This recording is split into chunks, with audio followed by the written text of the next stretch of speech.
बहुत बहुत स्वागत है आपका। Thank you very much for coming to the session. तो आज की प्रैक्टिस हम शुरू करते हैं। देखिए, आज के सेशन में हम करेंगे नेचुरली इंग्लिश में कैसे हमको बात करनी है। जैसे हम हिंदी में बात करते हैं उसी लहजे में नेचुरली इंग्लिश में बोलना है, ट्रांसलेशन नहीं करना है। जैसे एक छोटी सी सिचुएशन आपको मैं बताता हूँ कि मैं कल एक जंगल में गया। वहाँ बहुत सारे बंदर थे। शुरू में तो मुझे बहुत डर लगा, लेकिन फिर मैंने देखा बहुत सारे लोग बड़े आराम से रोड पे चल रहे थे, कोई बंदरों से डर भी नहीं रहा था। तो मैंने सोचा जब कोई नहीं डर रहा तो मैं क्यों डरूं। अब इस प्रकार की हम बातें करते हैं। मैंने जाके पेड़ के नीचे अपनी बाइक खड़ी कर दी। जैसे ही मैं बाइक से थोड़ा दूर गया, बंदर आया और सीट फाड़ने लगा अपने दांतों से। अब ये लहजा है, इस लहजे को अगर हमें इंग्लिश में इसी चीज को नेचुरली कहना है तो उसके लिए हमको सीखना पड़ेगा फॉर्मेशन ऑफ द सेंटेंसेस, जिसको कहते हैं स्ट्रक्चर। ग्रामर एक अलग चीज है, 15-20 रूल्स हैं। तो ग्रामर 2-3 दिन के अंदर क्लियर हो जाती है। तो इन सेंटेंसेस को कैसे फॉर्म करना है, कैसे नेचुरली स्टोरी टेलिंग करनी है, उस चीज़ की हम यहाँ पे प्रैक्टिस करेंगे। आप पूरा सेशन देखिएगा, आपको लॉजिक समझ में आ जाएगा कि गलती कहाँ कर रहे थे और कितनी इजी है English. Right, so I will be sharing my screen with you. Screen में आपके साथ में शेयर कर देता हूँ। देखिए, इंग्लिश में अगर आप बोलना चाहते हैं, सेकेंड लैंग्वेज को अगर आप मास्टर करना चाहते हैं, then it is actually a very stressful job. Stress लेना पड़ेगा। अपनी इंग्लिश को आप टेस्ट करिए, चेक करिए कि कितना बोल पाते हैं, कितना नहीं बोल पाते। ओके, सो वहां पर बहुत सारे बंदर थे तो मुझे थोड़ा डर लगा। I was at a graveyard yesterday. कब्रिस्तान में था मैं। I was at a graveyard yesterday. कल कब्रिस्तान में था, वहां पे बहुत सारे बंदर थे तो मुझे थोड़ा डर लगा। Right, so there were many monkeys, so I felt a bit scared. There were many monkeys, so I felt a little scared, a bit scared, a little scared. दोनों आप इस्तेमाल कर सकते हैं। I was at a graveyard yesterday. There were many monkeys, so I felt a little scared. इसलिए मुझे थोड़ा डर लगा वहां पर। Now, लेकिन मैंने देखा काफी लोग बड़े आराम से रास्ते से गुजर रहे थे। अब होता क्या है कि हम ये सारे के सारे जो हिंदी के शब्द हैं, इनका सब शब्दों का पहले अप्रोप्रिएट ट्रांसलेशन ढूंढने में लग जाते हैं। वो इम्पॉसिबल है। बिल्कुल वर्ड फॉर वर्ड ट्रांसलेशन नहीं किया जा सकता। इससे सिचुएशन से संबंधित जो भी शब्द दिमाग में आ रहा है उसको सेंटेंस में फिट करना आना चाहिए। जैसे कि मैंने देखा काफी लोग बड़े आराम से रास्ते से गुजर रहे थे। बट आई नोटिस्ड, नोटिस कह दिया मैंने। बट आई सॉ, मैंने देखा या नोटिस किया, lot of people were calmly walking by. मतलब कि बड़े आराम से वहां पर चल फिर रहे थे। Lot of people were calmly walking by, lot of people were carelessly walking by. यानी कि केयरलेसली, कामली, बड़े आराम से, बिना किसी केयर के केयरलेसली वॉकिंग बाय। अगर आप इसको पूरा का पूरा और दूसरे तरीके से कहना चाहें तो आप ऐसे भी कह सकते हैं, but I notice a lot of people were calmly walking on the road.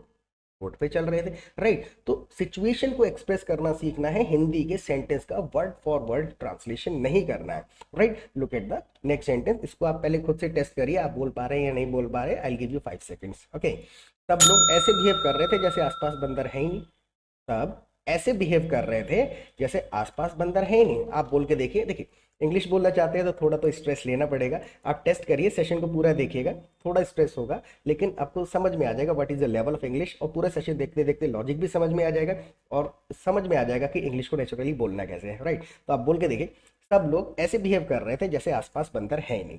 Right, तो हम इसको ऐसे कह सकते हैं, everyone was behaving. Everyone was behaving, हर कोई ऐसा बिहेव कर रहा था, as if there were no monkeys around.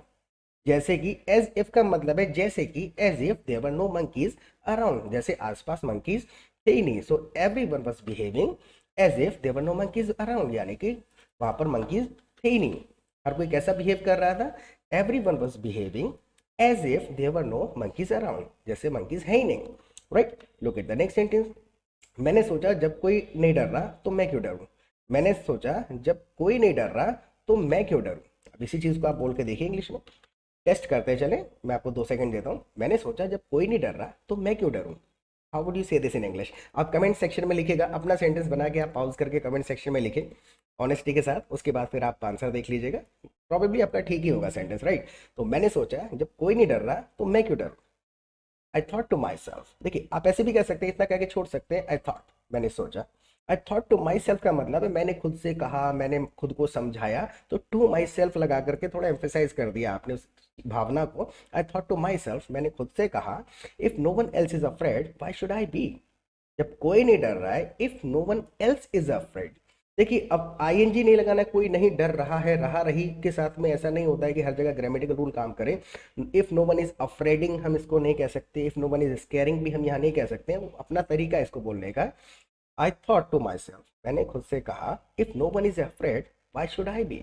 मैं क्यों डरूं फिर, राइट तो कुछ चीजें ऐसी हैं जिनको अडॉप्ट कर लेना पड़ता है। I thought to myself if no one else is afraid why should I be, मैं क्यों डरूं फिर, right. Look at the next sentence, मैं आगे बढ़ा और अपनी बाइक पेड़ के नीचे खड़ी कर दी। मैं आगे बढ़ा और अपनी बाइक पेड़ के नीचे खड़ी कर दी। आप बोल के देखिए, आप जंगल में थे, आप थोड़ा आगे बढ़े और अपनी बाइक पेड़ के नीचे आपने खड़ी कर दी। सिचुएशन बतानी है आपको, शब्दों को ट्रांसलेट नहीं करना है। तो आई कंटिन्यूड फॉरवर्ड, मैं जो कर रहा था काम, मैं जा रहा था आगे, सो आई कंटिन्यूड फॉरवर्ड, आगे बढ़ा। आप ऐसे कह सकते हैं I went ahead, I went ahead, मैं आगे गया। आई मूव फॉरवर्ड, मैं आगे बढ़ा। कई सारी चीजें इन चीजों को बता, उसी सिचुएशन को बताने के लिए, so I continued forward and park my bike under a tree. I continued forward, मैं जो कर रहा था, I continued forward and park my bike under a tree, यानी पेड़ के नीचे। तो पेड़ के नीचे ही हम अंडर का इस्तेमाल कर लेते हैं। आई park my bike under a tree, मैंने पेड़ के नीचे अपनी बाइक खड़ी कर दी। नाउ जैसे ही मैं बाइक से थोड़ा दूर गया, जैसे ही मैं बाइक से थोड़ा दूर गया, तो as soon as I moved a little away from my bike, as soon as I went a little away from my bike, so moved, went, as soon as I left my bike alone, आप ऐसे भी कह सकते हैं जैसे ही bike छोड़ी मैंने, as soon as I left my bike alone, right, as soon as I moved a little away from my bike, bike से थोड़ा सा जैसे ही मैं दूर गया, उसके बाद में एक बंदर मेरी बाइक पर कूद गया। एक बंदर पेड़ से मेरी बाइक पे कूद गया। ट्राई टू से दिस इन इंग्लिश। और अगर आप हमारे चैनल पे पहली बार आए हैं तो प्लीज़ चैनल को सब्सक्राइब जरूर कर लीजिएगा। देखिए एक्चुअल में क्या है, 150 से ज़्यादा conversation sessions, story telling sessions, natural English को कैसे बोलना है, सारे के सारे सेशंस हमारे चैनल पे ऑलरेडी अपलोडेड हैं। पहली बार अगर आप वीडियो को देख रहे हैं तो चैनल को ज़रूर एक्सप्लोर करिएगा, मज़ा आएगा और काफ़ी कुछ सीखने को मिलेगा। दूसरा, आप हमारी लाइव क्लासेस भी अटेंड कर सकते हैं हमारे एप्लीकेशन पर। देखिए लाइव क्लासेस के दो फायदे होंगे। सबसे ज़्यादा इंपॉर्टेंट चीज़ है एटमॉस्फेयर, प्रैक्टिस, कंसिस्टेंसी। तो जब आप हमारे साथ जुड़ते हैं तो सबसे पहले तो हम आपको अपने कम्युनिटी में, अपने ग्रुप में ऐड कर लेंगे, जहां आपको एक एटमॉस्फेयर मिल जाएगा, कम्युनिटी मिल जाएगा। वहां पर आप दूसरे पार्टिसिपेंट्स के साथ चैटिंग कर सकते हैं, प्रैक्टिस कर सकते हैं, फ़ोन पे बात कर सकते हैं। You will find your kind of people there. Group में पूरा दिन कॉन्वर्सेशन चलते रहते हैं, तो जब भी आपको टाइम मिलता है आप ग्रुप में एक मैसेज करिए कि भाई अभी मैं फ्री हूँ, कोई प्रैक्टिस करना चाहता है मेरे साथ, तो लोग आपको अप्रोच करते हैं, कॉन्टैक्ट कर लेते हैं, राइट।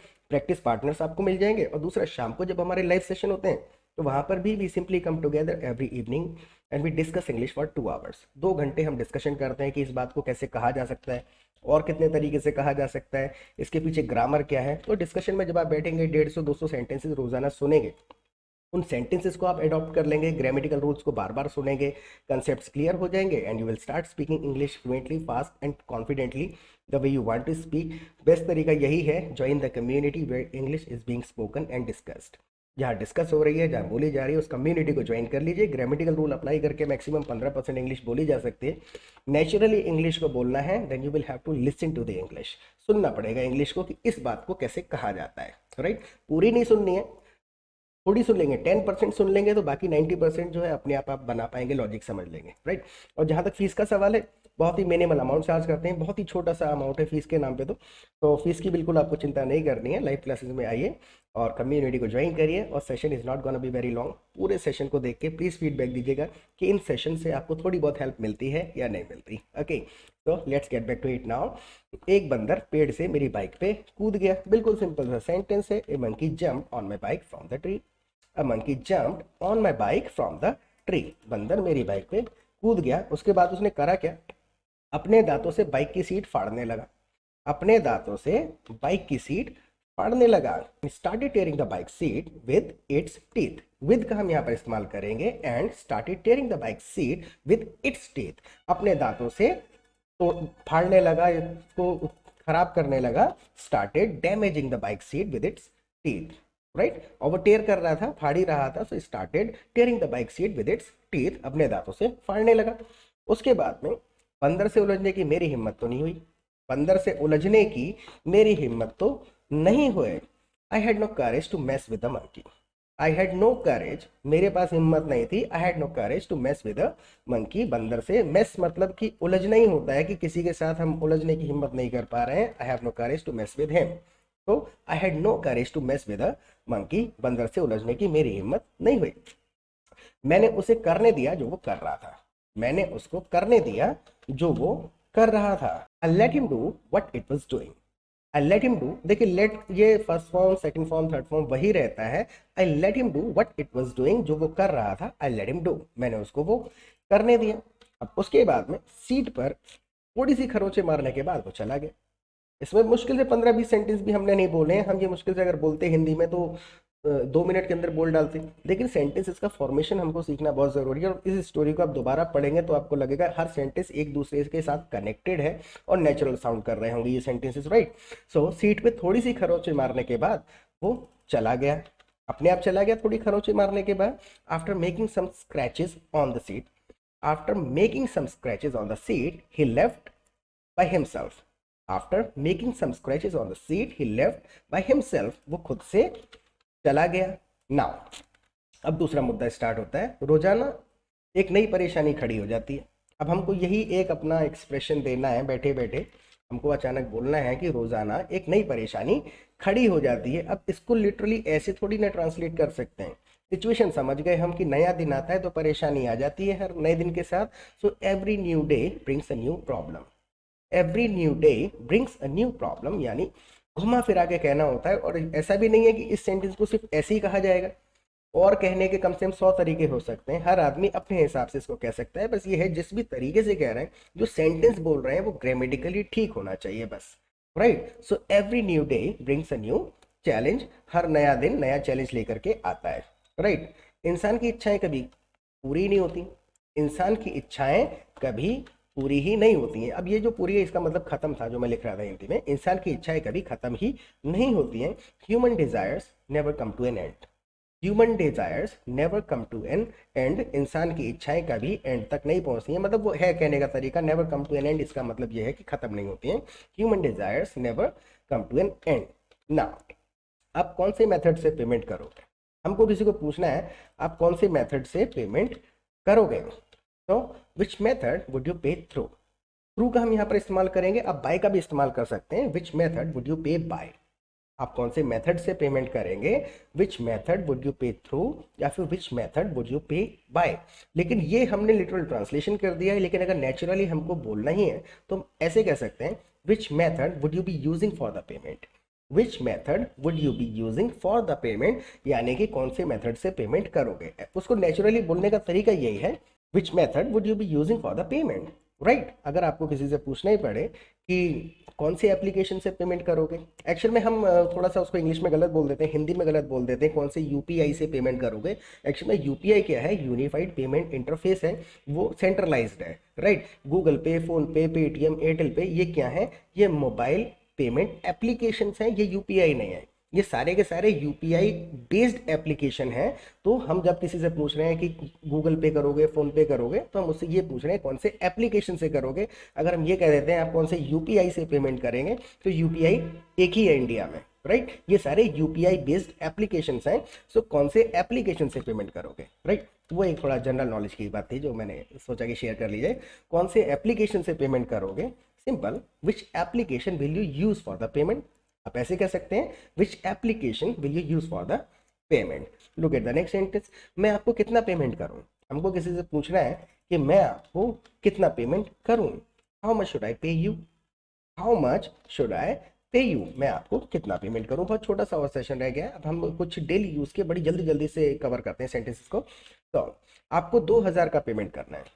बंदा पूछ रहा है हाउ मच शुड आई पे यू, दूसरा बंदा कह रहा है आपको 2000 रुपए का पेमेंट करना है। You have to make a payment of 2000 या फिर यू हैव टू पे 2000, राइट। दोनों तरीके से आप कह सकते हैं, और भी कई तरीके हो सकते हैं। यू नीड टू पे 2000, हैव टू और नीड टू में क्या फर्क है, बिल्कुल छोटा सा। हैव टू मतलब कंपल्जन है और नीड टू आपको करना ऐसा चाहिए। So you need to make a payment of 2000 या फिर यू नीड टू पे 2000, आपको 2000 पे करने हैं, राइट। मैंने पेमेंट कर दिया, मैंने पेमेंट कर दिया है। तो आप लॉजिक लगा रहे होंगे, देखिए इसके अंदर हम यूज कर रहे हैं मेक और मेड का।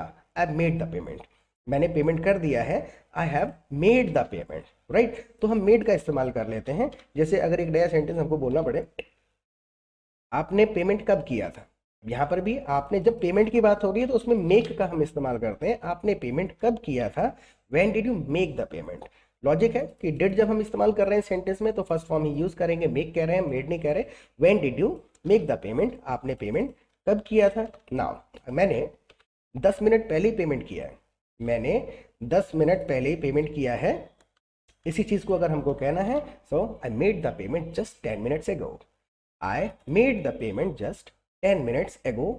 एगो मतलब है मैंने कुछ समय को इंडिकेट कर रहे हैं, पहले कुछ किया है मैंने। आई made the payment just 10 minutes एगो, मैंने 10 मिनट पहले पेमेंट किया है। नाउ आपने पेमेंट किसको किया है? अब इस बंदे की बात हो रही है, आपने पेमेंट किसको किया है? To whom did you make the payment? To whom did you make the payment, एक तरीका ये है।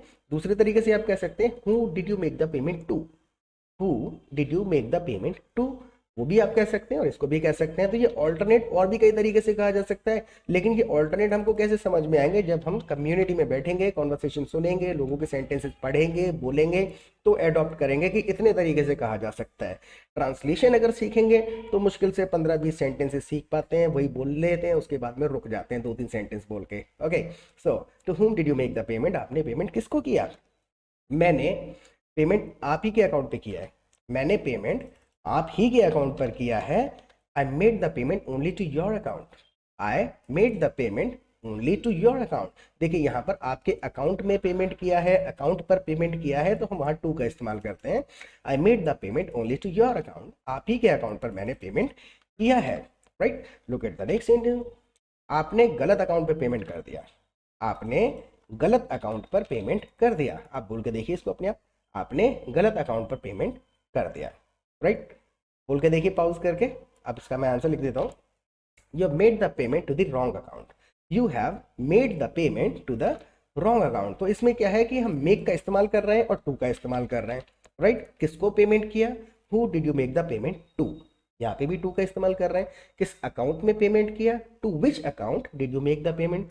राइट, आपने गलत अकाउंट पे पेमेंट कर दिया, you have made the payment to the wrong account. Right, आपने गलत अकाउंट पे पेमेंट कर दिया।